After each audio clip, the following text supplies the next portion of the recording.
అందులో independence day speech లో వాళ్ళ ఆగస్ట్ 14th రోజు వాళ్ళు చేసుకునేటువంటి స్పీచ్ లో పాకిస్తాన్ ప్రెసిడెంట్ ఆసిఫ్ అలీ జర్దారీ ఒక కమెంట్ చేశారు. ఆయన ఇచ్చిన స్టేట్మెంట్ లో ఏమంటే, వీఆర్ టాలరేటింగ్ హిందూస్ అన్నాడు. భారతదేశంలో ఇంటాలరెన్స్ అని గొడవ పెట్టేటువంటి వాళ్ళకి మేము టాలరేట్ చేస్తున్నామని అక్కడ ఆసిఫ్ అలీ జర్దారీ అంటాడు. హిందువుల్ని టాలరేట్ చేస్తున్నాం, వాళ్ళని నిజంగా వాళ్ళని మైనారిటీలు, వాళ్ళని అసలు మేము గుర్తించడమే గొప్ప అన్నట్టుగా ఆయన మాట్లాడుతున్నటువంటి పరిస్థితి. సో ఇవాళ ఈ వ్యాఖ్యను ఎట్లా చూడాలి, దీన్ని ఎలా అర్థం చేసుకోవాలి, దీని వివరాలు చెప్తారా సార్? అంటే ఎంత హిందూ హేట్రెడ్ ఆ దేశంలో ఉందో మనకు స్పష్టంగా అర్థమవుతుంది.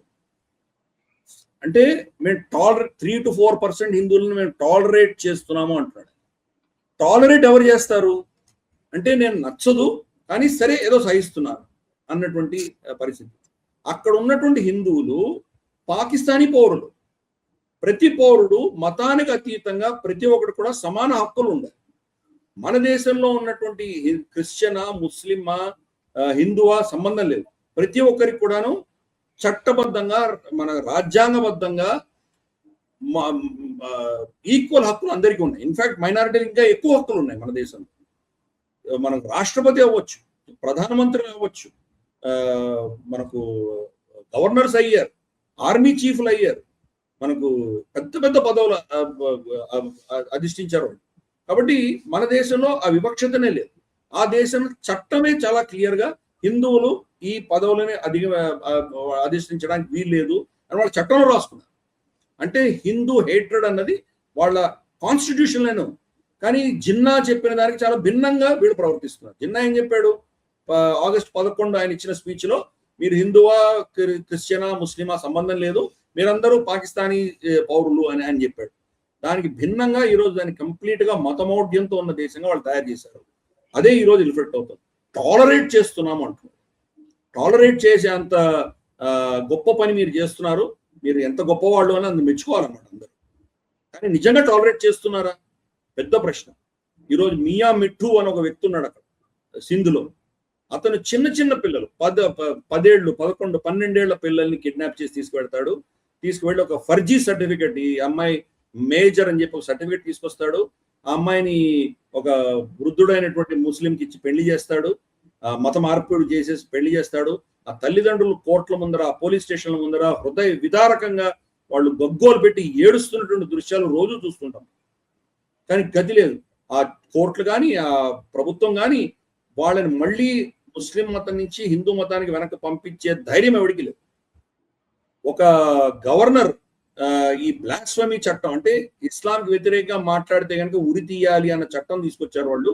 ఈ చట్టంలో కొన్ని చిన్న సవరణలు చేయాలి, ముస్లిమేతరులకి మనం దీనిలో ఎగ్జంప్షన్ ఇవ్వాలి అని స్టేట్మెంట్ ఇచ్చినందుకు తన సొంత బాడీ గార్డ్ దాన్ని చంపేస్తే గవర్నర్ని పూడ్చిపెట్టడానికి ఆయన తీసుకుపెడితే కనుక ఎవరు రాలేదు. కానీ ఆ బాడీ గార్డ్ జనాజాకి మాత్రం లక్షల్లో జనాలు వచ్చారు.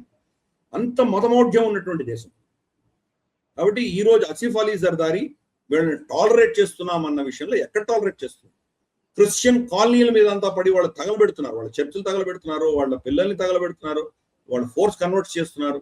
ఆఖరికి పంజాబ్ సాహెబ్ గ్రంథి వాళ్ళ కూతురు ఎత్తుకుపోయారు. సోకాల్డ్ సిక్ పంత్లో ఉన్నటువంటి హైయెస్ట్, పాకిస్తాన్లో ఉన్నటువంటి హైయెస్ట్ సెక్షన్ లో ఉన్నటువంటి వ్యక్తుల పిల్లలు కూడా ఎత్తుకుపోతున్నారు. ఎవరిని టాలరేట్ చేస్తున్నారు? హిందువుల పరిస్థితి చెప్పనే అక్కర్లేదు. హిందువులు బిక్కుబిక్కుమని ఉన్నారు.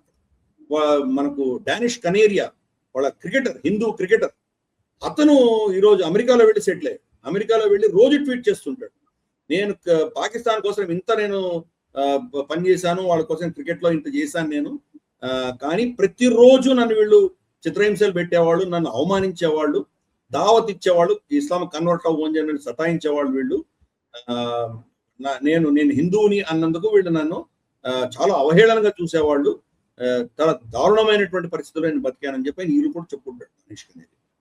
మరి ఏం టాలరేట్ చేస్తున్నావు నాకు అర్థం కాదు.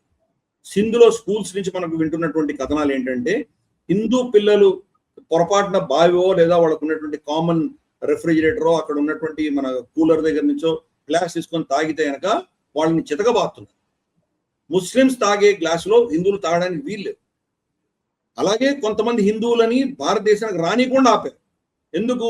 అక్కడ సఫాయి కర్మచారులు అంటే వాళ్ళ టాయిలెట్స్ క్లీన్ చేయడానికి హిందువులే ఉండాలి, ముస్లిమ్స్ ఉండకూడదు. కాబట్టి మన దళితులను అక్కడ ఆపేశారు, భారతదేశం రానివ్వకుండా ఆపారు. వీళ్ళు టాలరేట్ చేస్తున్నారు హిందువుల్ని. అదే పరిస్థితి ఆర్టికల్ 370 ఉన్నప్పుడు కశ్మీర్లో కూడా జరిగింది, మనకు తెలుసు కదా. పంజాబ్ నుంచి హర్యానా నుంచి వెళ్ళినటువంటి మన ఎవరైతే సఫాయి కర్మచారులు ఉన్నారో వాళ్లకు వాళ్ళ పిల్లలు అంటే 3-4 తరాలైనా కానీ వాళ్ళ సఫాయి కర్మచారులుగానే ఉండగలరు. వాళ్ళ ఇంజనీరింగో డాక్టరేటో జమ్మూ కాశ్మీర్లో వాళ్ళకి వచ్చేవి కావు. అంటే అంత ఇస్లామిక్ సూపర్మేసిస్ట్ భావజాలాలు. సరే, మన దేశంలో సరిదిద్దుకోగలిగాం. మనకు ఒక ప్రభుత్వం, ఒక జాతీయవాద ప్రభుత్వం వచ్చింది కాబట్టి మనం మార్చుకోగలిగాం. కానీ అక్కడ మత ఛాందసం ఉన్నటువంటి ప్రభుత్వం, రాష్ట్రపతి చెప్తున్నాడు మేము టాలరేట్ చేస్తున్నాం అని చెప్తున్నాం. ఏం టాలరేట్ చేస్తున్నాం, ఎక్కడ టాలరేట్ చేస్తున్నాం ప్రూవ్ చేయి. జావేద్ అఖ్తర్ ట్వీట్ చేశారు, దాని గురించి ట్వీట్ చేసి నీకు 3-4% ఎక్కడ సరిపోతుంది, నీకు ఎప్పుడు 10% కావాలి కదా, 10 కంటే తక్కువ మాట్లాడవు కదా నువ్వు అని చెప్పి ఆయన ట్వీట్ చేశారు. దాంట్లో పన్ను ఏంటంటే కనుక బెనజీర్ భుట్టో ప్రధానమంత్రిగా ఉన్నప్పుడు ఆసిఫ్ అలీ జర్దారీకి ఒక బిరుదు ఉండేది, మిస్టర్ 10% అని ఉండేది. అంటే ప్రభుత్వం ఏ ప్రాజెక్ట్ అప్రూవ్ చేయాలన్నా దాంట్లో 10% లంచం జర్దారీకి ఇస్తే అది అప్రూవల్ అయిపోయేది.